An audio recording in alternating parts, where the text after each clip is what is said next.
hope this mic stays in place. Dope. So, I never really know what I'm going to do. I haven't performed this late at night in a long fucking time. It's because you've been on European time. Nah. It's probably because don't nobody party like niggas. Like, it's just the way you go. I think the New York is probably the only other place that stays open this late. It's dope. So, I never know what I'm going to do, but I do want to talk about something real quick. Because I believe anytime I have the opportunity to speak over people, it's a righteous moment, and it's a moment of light. And so I'm going to speak on something that I just feel like I have to. I just came back from Palestine. And it's been fucking with me being back after that. I really don't even know if I could write a poem about what I saw. I feel like a poem would be doing a disservice. It would be a bit phony. So I'm going to just speak from my heart about what I saw. Because I believe there's an evil in this world that's very real. It's super real, and it exists in all of us. And I like to think that I'm better than the evil that I see in the world, but I know that that evil stems from something very human. I say that to say, we are in a state of emergency. As a people, we are in a state of emergency. Do you know that you are powerful?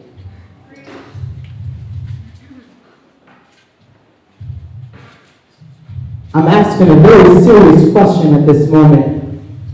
Do you know that you are powerful? Because I'm existing in a world with people that I feel like are acting as if they're powerless.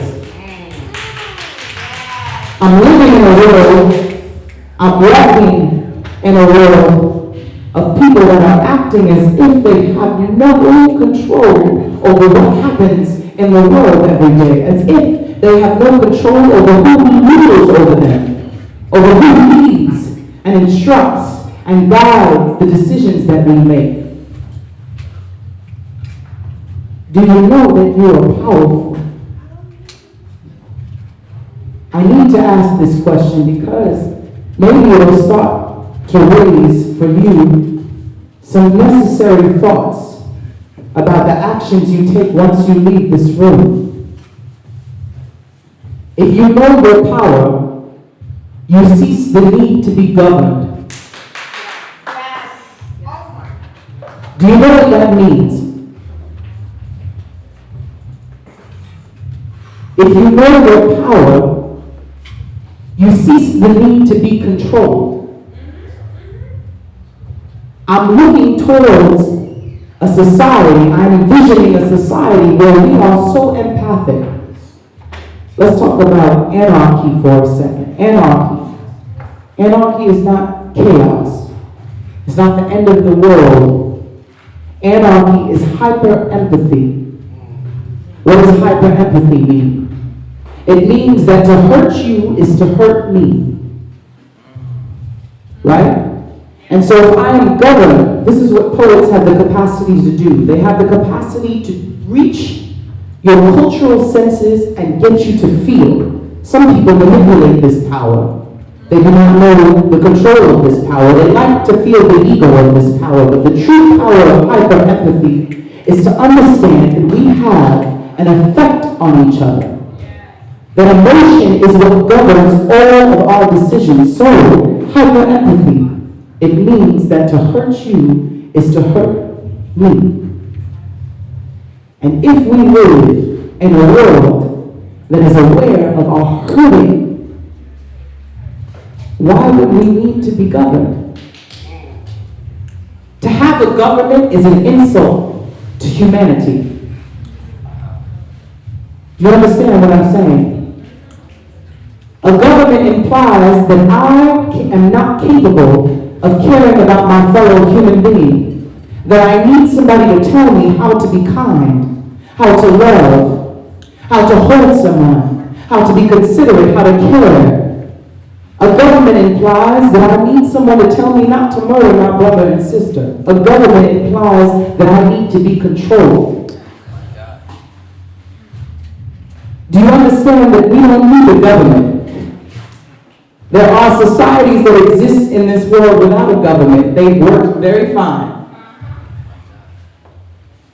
I say this because I have seen parts of this world that horrify me about humanity. And I have no poem for that. There are no words that will do justice to that. No metaphor, no simile. It just is what it fucking is. It is evil. Do you know your power? Have you seen your strength? Do you know the capacity we have to transform each other? That the moment that you walk by somebody getting robbed or being hurt or being brutally beaten by police, that is a moment that we relinquish our power. That we all have the ability to say that, no, this is wrong. Let me show you what humanity looks like. Humanity looks like love. Humanity looks like care. It looks like concern. It looks like I need you because without you I cannot exist.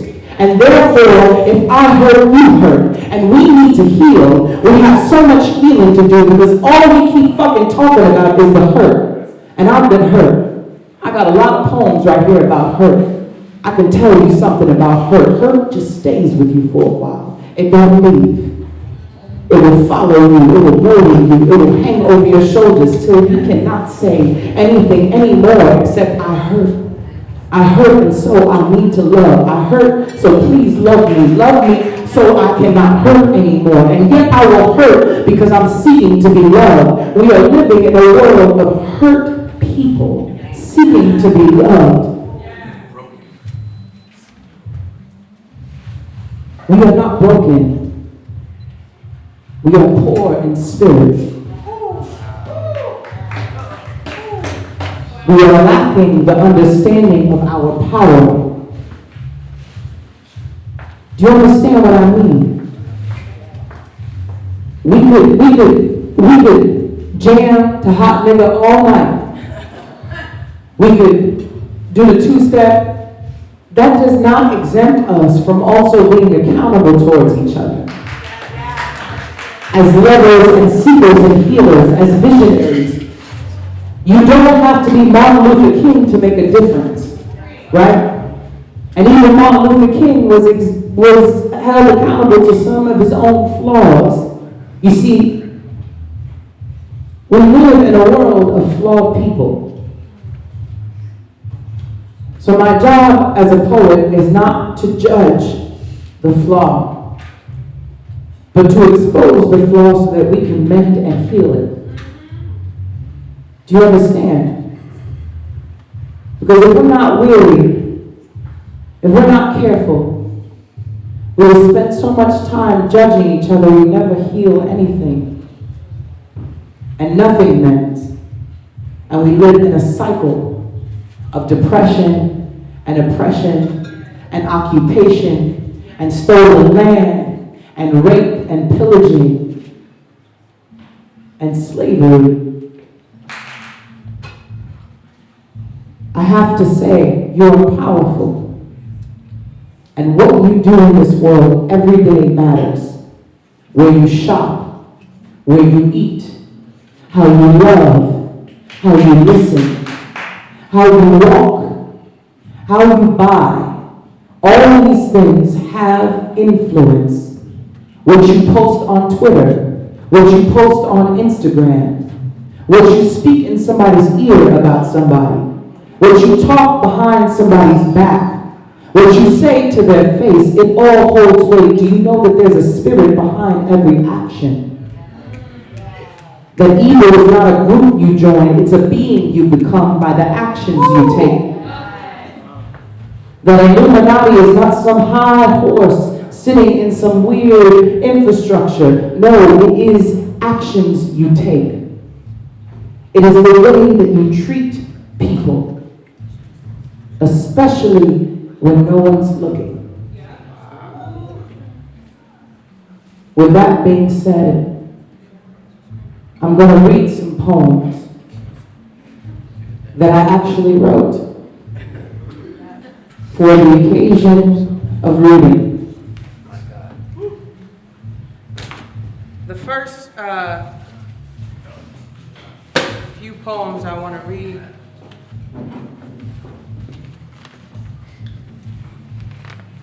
a lot of them I feel very uncomfortable about sharing, but I guess that's why you got to read them.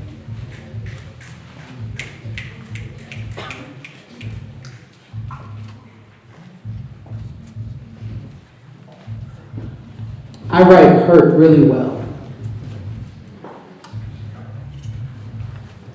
I'm just trying to develop the other part.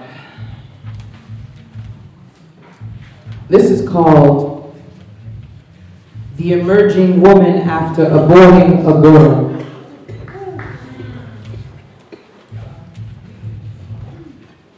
"8 a.m. in September.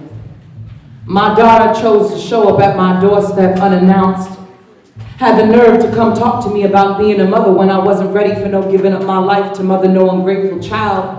Wasn't in no place to open no doors, to let her see my empty cupboard, to open my empty fridge. I ain't got time to explain to no child why I write poems to relic the ruckus, why I collect Sally Mae letters in bags and post collages on the wall, or why I can't love them the way nobody taught me how, or why my flaws show up in her face, or how my dimples fall deep in her cheekbone. Ain't got the heart to reason with her. My selfish choices are all the ways I couldn't be of sacrifice, couldn't be nobody's Christ. I ain't got enough hours in the day to be somebody's God. And I look at her face. I couldn't bring myself to open the door. I couldn't stand to see her through the peephole. All my life flashed before my eyes. And one day she'll be a woman, have some children of her own, and she'll understand, not till she does, but she know the depth, how we raise our heartaches in our wombs and love the world whole. Healing through our hurt, snatching at glimpses of our souls while we offer pieces of flesh to this earth. How we offer pieces of flesh to this earth. How we give and offer. How we give and offer pieces of flesh to this earth. We give and offer an offering of a gift. Nah, there ain't no mother here. You best be on your way.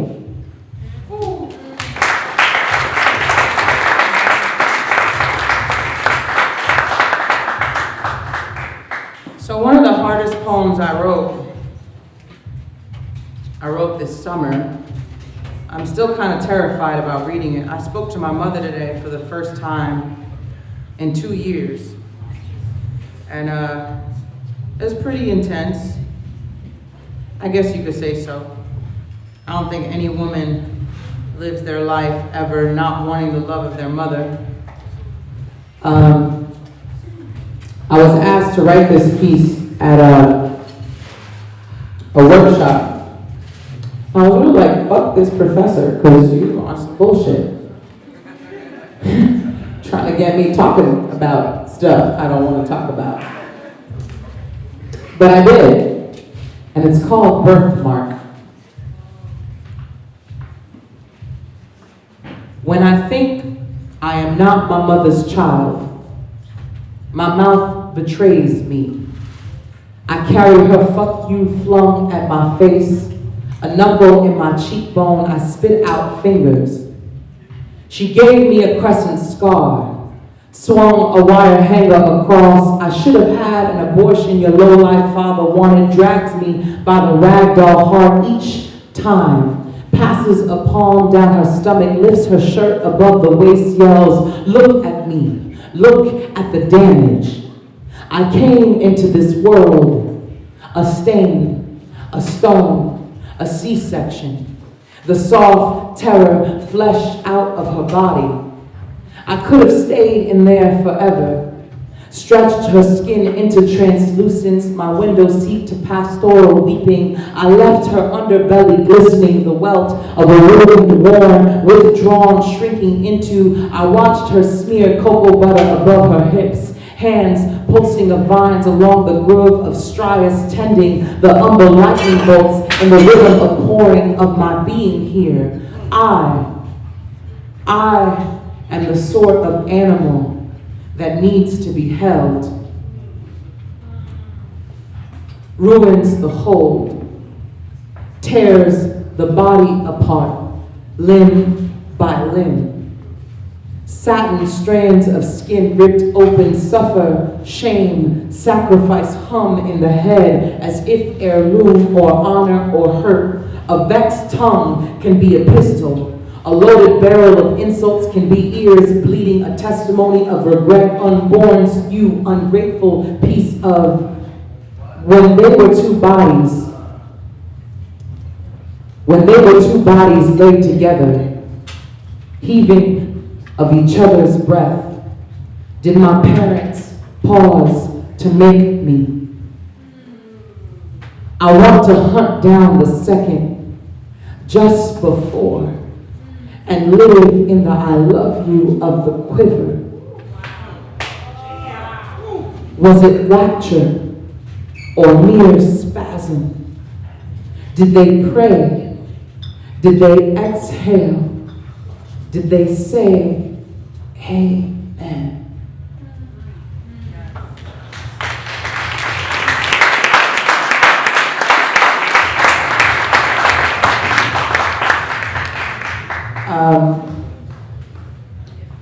So yeah, I think every occasion calls for its own stuff. Fuck police brutality. In every way possible. I say state of emergency, I mean it on all sincerity. And I mean it where like all of us have to show up in numbers. Do you know, well, when I say about power, right? When I talk about do you know your power, do you know that your presence has power? That us congregating tonight has power, that we are offering something by being here, right? So we have to show up at shit, at protests and voting and all types of situations that guide our future, right? Fathers, you have to show up for your children. You know, mothers, you have to show up for your daughters and your sisters. When we have to show up, our presence holds weight. With that being said, I want to talk about a poem real quick. It's kind of short, but it's about my brother and police. The first time I hated a cop, he was mouthing off the tongue to my brother about how he ought to show him some respect, carrying on and whatnot as if my brother didn't have a little sister watching who looked up to him like moonlighted stars on humid nights. Those days he led and I followed, and he kept on like my brother wasn't a skyscraper or something, like he wasn't a bridge that led to boroughs, like he wasn't my hero, like he wasn't the grandson of a union worker who died building a water tunnel for a couple of knucklehead kids trying to turn fire hydrants into car washes. And I saw how brown boys grow into themselves angry at the world that day, and how no matter what a sister did to show her love, she couldn't make a boy no man he wasn't bent on becoming. And even when I thought I was fighting him, I was fighting them. We were always fighting them, all those people out there fighting us, all those people fighting us, doing everything to remind us of our place, reminding us of our place where we fit. And in our place, I couldn't undo all the hate that builds, watching the men you love cower to the scowls of overseers, all the bright and magic that dims, all the light that lowers and dims, being policed for being poor. Too close to the shade, to the color, to the root, to the color. Too close to the shade, to the color, to the root, to the color of a beating heart, beating, beating, beating.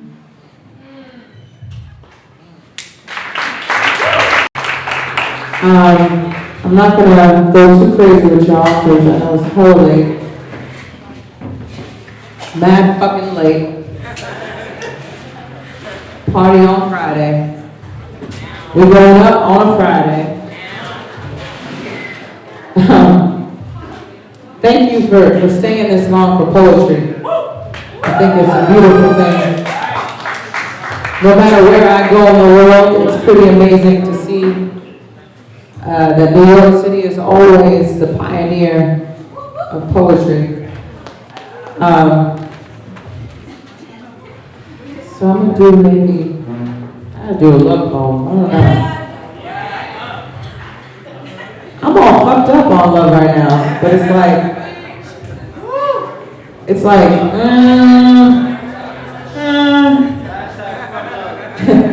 nah, love is great. Wait. Hold on. Love is great. Do you know, I'm gonna be my Donnie Hathaway, do you know love will make you give your last to somebody?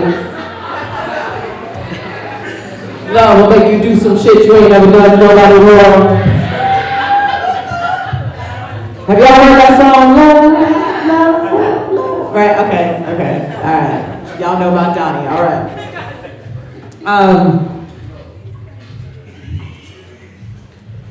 I'll say this. I believe poetry is not just about writing a poem. It's how you live. It's how you love. And it's the things in between. I feel like anybody can be taught how to write a poem. You can't teach nobody how to live. I say that to say, we're living in a system that is based off of a white patriarchal supremacist idea. And I say that to say we are living in a system which is going to make some motherfuckers uncomfortable, that is based off of the urge to ejaculate.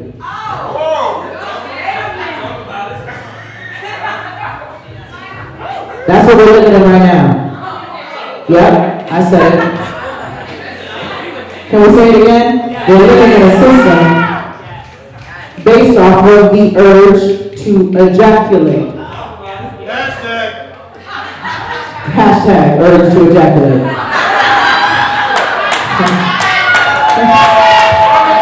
I'm mad at you for that move. That's a meme right there. But I'm serious. That's not to praise it. That's actually to call that shit out and say, we're moving. We have to move and shift into a new way of dealing with systems and people and beings. Because if you can't tell, this fucking shit is not working. Not only is it not working, I think more and more people are becoming aware that it's not working. And it stems from this. This is my philosophical idea. Call me crazy, because I got wine in my hand, and I'm feeling good enough to say crazy shit. This is what it's based off of. The most universally oppressed people on planet Earth is women.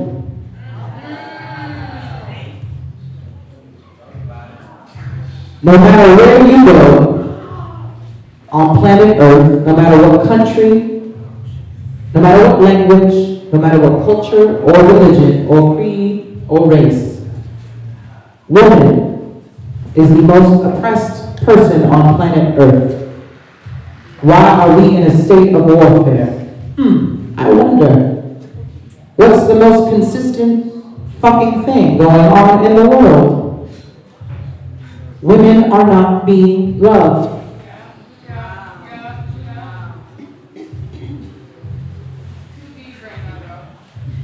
Really? I mean, You want to solve every other fucking thing in the world, but the root of everything comes from, come on. Can we talk about the vagina? Though? Can we talk about the rite of passage, though? I always say, I go to housing, I always go to, halfway homes and shelters, and I'll be in places or prisons where it's all men, and they're looking at me real mean loved, and, what are you going to talk to me about? And usually I go in and I tell them, I say, it's nice you tough. I see it. But do you know that you came from the softest place in the universe?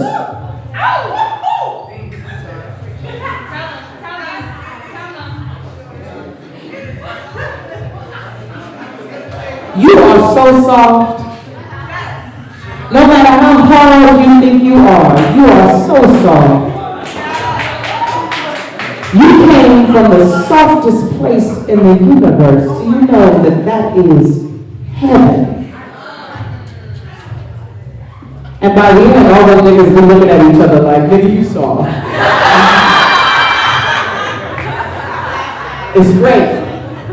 It's the greatest thing ever. Because, yes, we are all so soft. I mean, you came out of the canal of life. So, this is my philosophy, and I'll share it with you. You can tell somebody it's yours. I'm on a mission to spread it through poetry and speaking heartfelt feelings and shit. We are in a state of emergency. Fellas. Word. There are women beside you. There are women in your lives, right? Mm-hmm.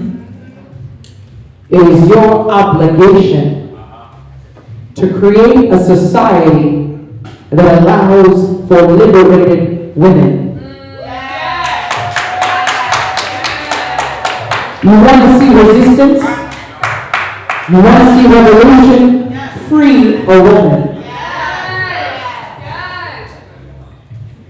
And I don't mean just spiritually and philosophically. I'm talking physically too. Alright? If a woman is not being pleased, you are not doing your job.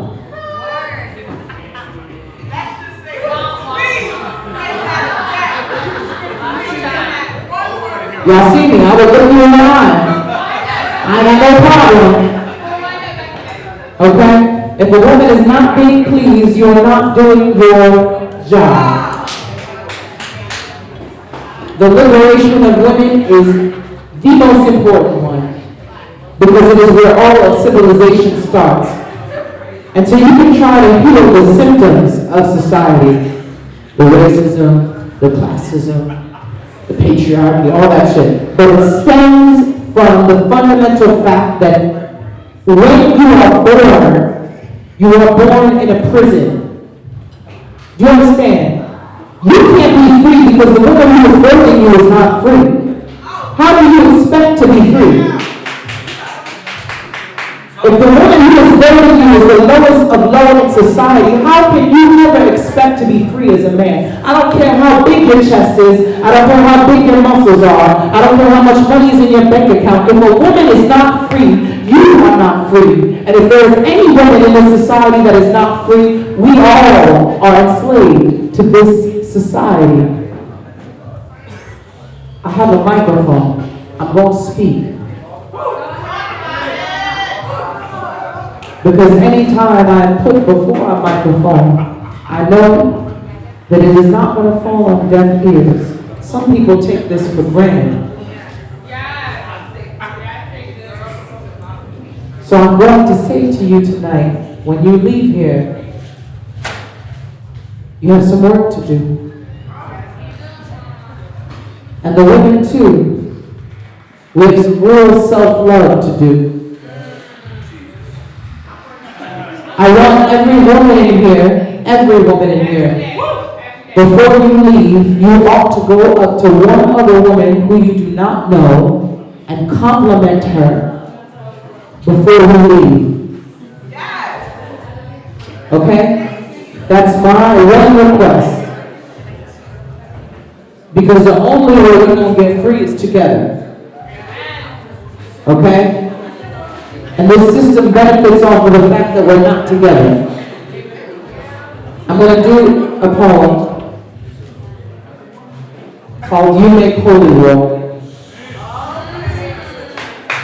And hopefully I remember it. Because I love my wine. It's good for me.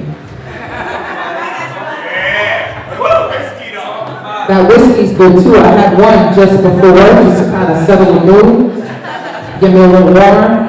I felt bad because I was like, Angie's probably looking at me like I'm a fucking like crazy drunk. But you know what? I don't care. I don't care. She knows. It's real in these streets. Niggas is going through breakups and shit. You know what I'm saying? It's real in these streets. You know what I'm saying? We out here. We out here. And the world blocks. With nobody to call and tell where you at. No, let me stop. Okay. You make holy war, alright?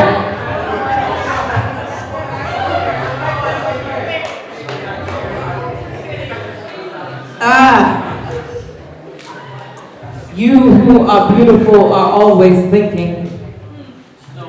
There is no image like the image of a man that thinks.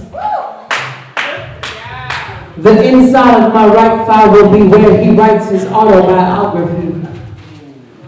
He was obsessed with leaving love notes on my skin, and I will wake up some mornings, walk past the bathroom mirror, finding things like remember me drawn backwards across my collarbone. This is to the man that throws a penny in the water fountain and it throws it back. The metaphor of your life, it rained. The day before you came, the sky fell, knocked over, dripping red from God's pains. It smelled of all the wet things in New York City. When I got home, soaking and heavy, the clock clapped its hands. I was hoping you'd bring me flowers from the last grave you buried your mind.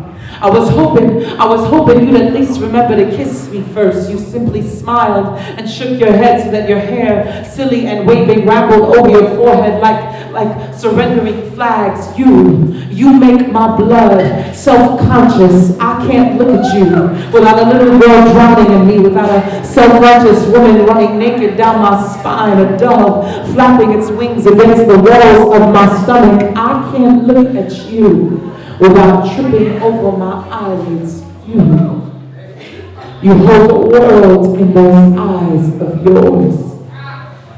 When God made you, He wrote His first suicide note. Folded it into your breath and prayed that you be the death of Him. You bring out the fear in me, the fear of God's eyelash. You give this living a life of loving, left laying on the lie of this world, leaning. Thank you for being so God-damned, inexplicable, for making me think about you so hard that I went to church today. Hold on.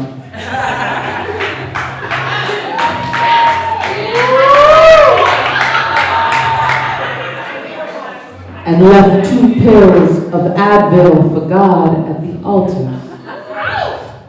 I said a prayer for him, that he will not turn to narcotics or lonely nights of drinking wine in his empty room, or that a song won't play on the radio or in heaven and remind him of when he was young. And it was okay. It was okay to make mistakes.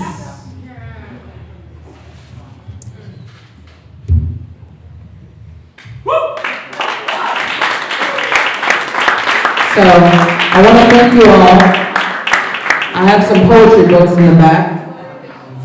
You know what I'm saying? Real independent lifestyle. And I mean, even if you don't do that, I am on Twitter. It's Aja, AJA underscore MONET, and Instagram, AJA MONET. And y'all can holler at me on that and just say what's up, show love, because that really helps, you know what I'm saying? Sometimes I don't even need you to buy something, I just need you to send me a really nice word of encouragement. Because life gets really fucking hard. And sometimes you just need somebody to be like, you know what? You alright. You doing good in life. I fucks with you. You be like, oh, somebody fucks with me, that's dope. And it means the world to me. You know, that holds weight. It's a currency. It is actually a currency that I value. I'm trying to look at new value systems outside of capitalist monetary value systems. I'm going to end on this one poem about Brooklyn. And, just because I'm from Brooklyn and niggas came all the way from Brooklyn.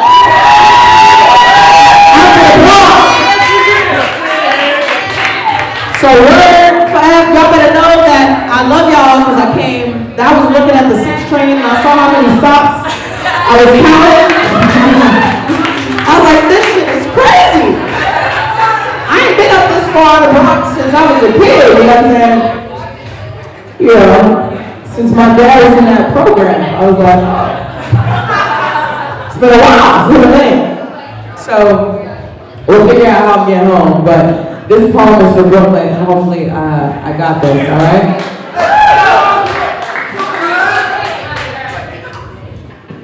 On the humble, I be having these dreams where I'm people watching with Basquiat sitting on a curb on Bedford Ave, sipping piragua, talk about never thought I'd live to see the day. Could have sworn I saw Otis Blackwell walking out the corner store in Atlantic Ave, smoking a Lucy, whistling a new tune for Elvis to cover. And it was gully right, cause I caught Biggie on a stupid bed-style, selling dope to a hipster was ready to die, tied it across the pale of his arm. Hadn't seen a hoopty in a while when old dirty bastard pulled up, offered me a ride to the pink houses, and suddenly a handsome mocha man sitting on a nearby fire escape calls my name. I could tell it was Jackie by the Dodger stitched across his chest. He told me I miss home, and then it all fades to black.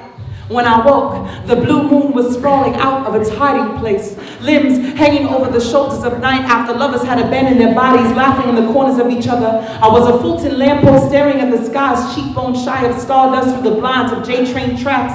This is how it feels to dream of being moonlight in East New York, a concrete plank collecting whispers of bodega blues. Darling sunrise tickles, drumbeat hips swaying through the air of Sassone, and I envy the morning swag. Boomboxes hold our windows open in July. We face our fears on the cyclone called romance and stroll along the boardwalk in Coney Island. Head nods pay respect on beat.